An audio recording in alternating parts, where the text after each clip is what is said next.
اس میں کوئی شک نہیں ہے کہ عورت کی جو آزمائش ہے یہ اس دنیا کی بڑی آزمائشوں میں سے ایک آزمائش ہے۔ صحیح مسلم میں حدیث ہے کہ اللہ کے محبوب صلی اللہ علیہ وآلہ وسلم نے فرمایا کہ اللہ تعالیٰ نے جنت کو ناگوار چیزوں سے ڈھانپ رکھا ہے،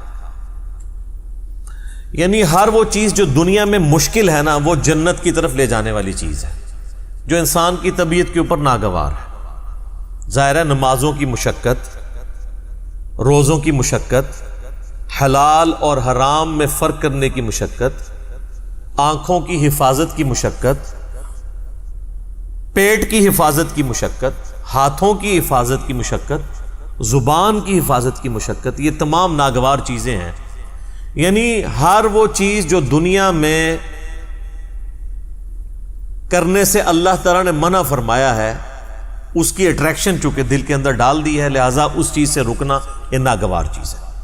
تو مسلم شریف کی حدیث کے الفاظ ہیں کہ اللہ تعالیٰ نے جنت کو ناگوار چیزوں سے ڈھانپ رکھا ہے اور جہنم کو خوشنما چیزوں سے ڈھانپ رکھا ہے۔ یعنی جہنم کے اوپر جس کو ہم کہتے ہیں نا کہ اڑنگا لگایا ہوا ہے کہ کوئی بھی پاس سے بھی گزرے گا اس کی طرف اٹریکٹ ہو جائے گا۔ دنیا میں ہر وہ چیز جو خوشنما دکھتی ہے، جس کی طرف دل اٹریکٹ ہوتا ہے اور اس کو کرنا بھی آسان ہو جاتا ہے۔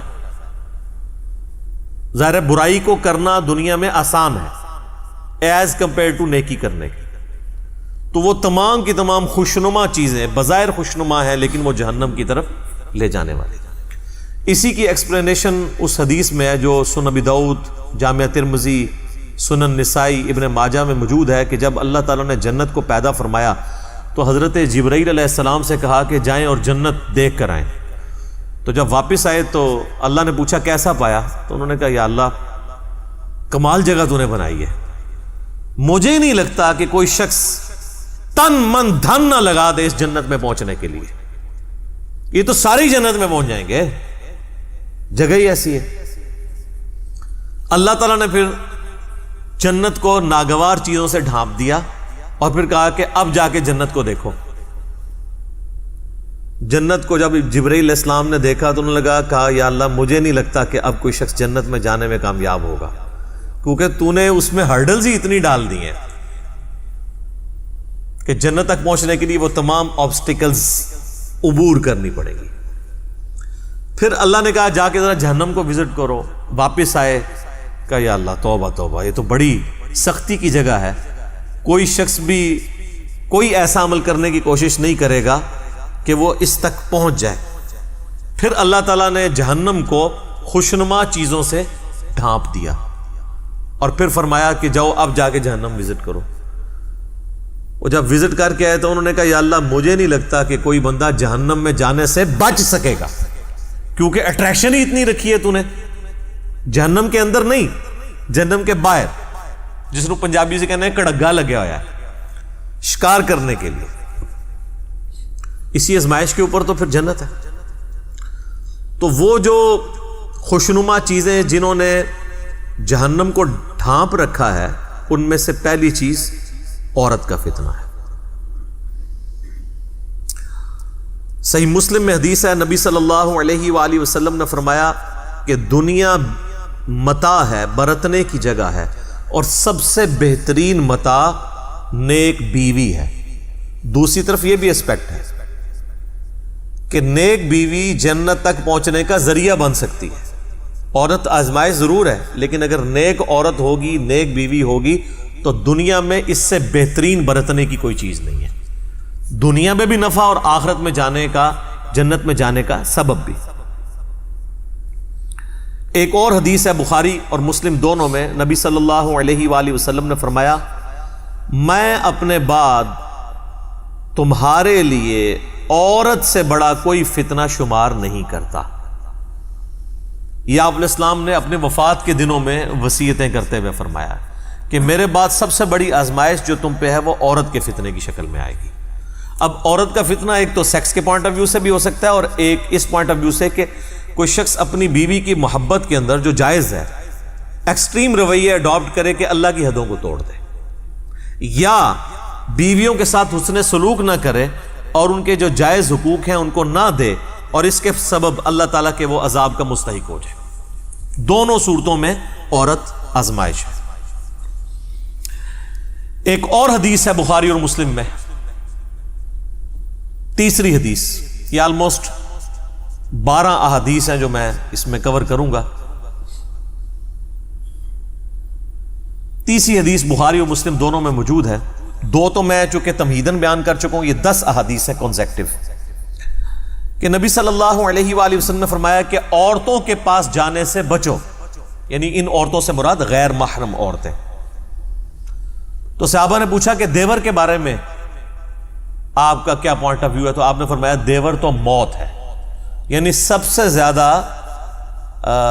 پردے کا اہتمام دیور سے کرنے کی ضرورت ہے۔ اور ظاہر ہے ایک گھر کے اندر تو فزیکل پردہ مشکل ہے، بہتر تو یہ کہ الگ گھر ہو، تو وہاں پھر نگاہوں کا پردہ ہوگا، نگاہ جھکا کر بات کرنا، جسے غض بصر کہا جاتا ہے عربی میں۔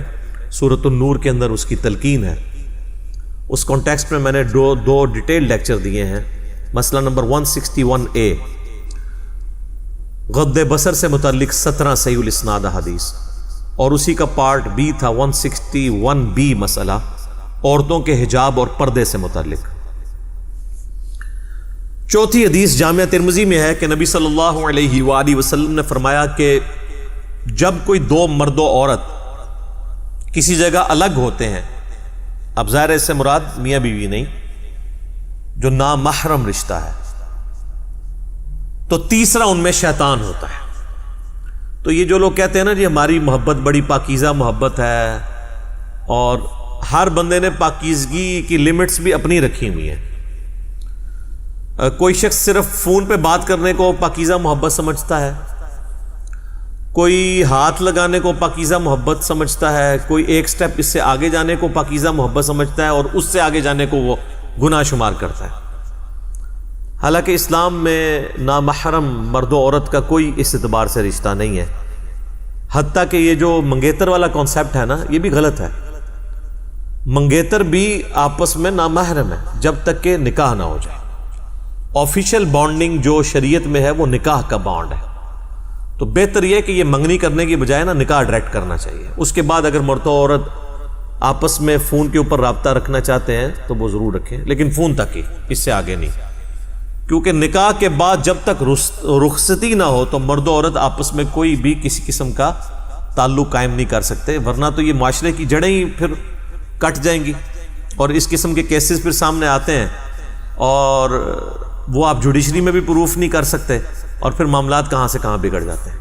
لہٰذا یہ کہنا کہ جی نکاح ہو گیا تو اب ہر طرح کا تعلق جائز ہو گیا، نہیں، جب تک رخصتی نہ ہو نکاح کے بعد والے تعلقات اس کے لیے جائز نہیں ہوں گے۔